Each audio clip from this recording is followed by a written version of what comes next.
Tell me a little bit about how you got involved in the program. This particular program, Terry reached out to certain studios or places in town, and one of the places I teach at got in touch with me, and then she got in touch with me. I know it's not hot yoga, but I'm sweating like a pig. Forgive me. That's all right.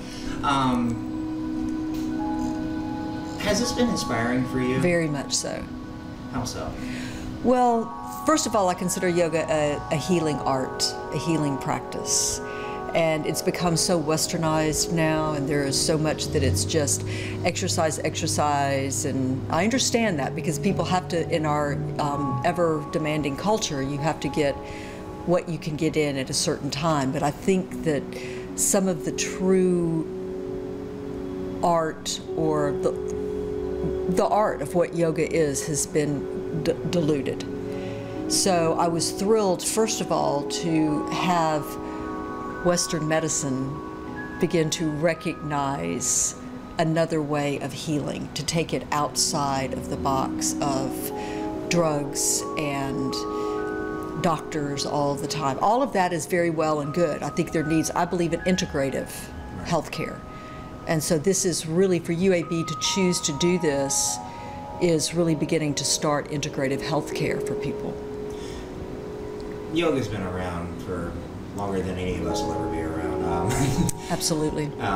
Generations will come and go, and traditional yoga will still be there, and people will continue to try and find their center. Talk to me a little bit about, I guess, having the root of yoga, exposing a lot of these people to, because you touched on it very well. You know, a lot of people get into these very physical, very demanding classes, and here it seems like it's much more of a spiritual journey. It's a spiritual journey, but it's also a way in which to, I'm not saying that an active yoga practice is not a spiritual journey. That is, you know, that is all up to the individual. What I think differs here is, and in any restorative yoga that is done, is it allows the body, the mind, and the soul, the spirit, to have a chance to rejuvenate.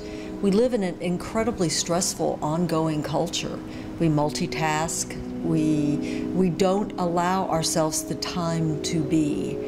And in this particular practice, it's very gentle movement, working with the breath always, listening to your body, listening to what your body is asking for, what it's needing in this particular moment. And a lot of the work is done on props here. And so when I set these people up, these individuals up in these props, they are completely supported. Their bodies aren't holding them up. And that lets those muscles melt and those bones flatten, and, you know, just to rejuvenate, to unplug. What's your goal for your students as they go through this class, through this session? My goal is for them to reap some sort of I don't want to say reward, but some sort of completion in each class. And that could be, I broke down and cried. That could be that it made me think about being angry. That could be that I felt the bliss.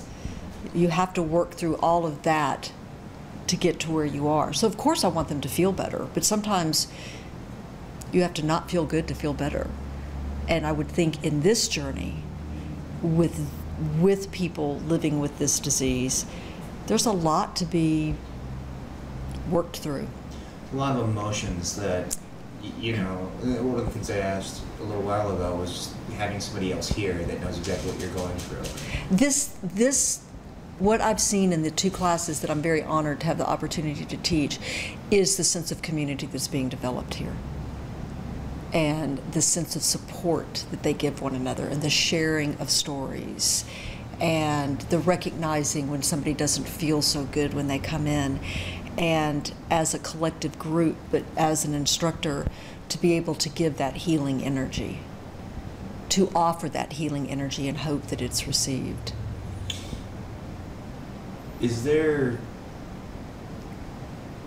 a way that somebody can learn more about this that you're aware of without about this particular program? Well, about, you know, about this style of yoga? Well, there is more and more restorative yoga being done here in Birmingham. And I think you can check the websites and find out the places that teach this particular yoga, or even gentle yoga. Right. Not just restorative being completely on the props, but being gentle with your body, being gentle with your joints, taking a slower pace and listening to the static in your brain and what it's telling you, and or maybe kind of quiet some of the static in the brain. Is there anything else you want to add? No, I don't I think think so. we did good. Yeah. Thank you. Thank you.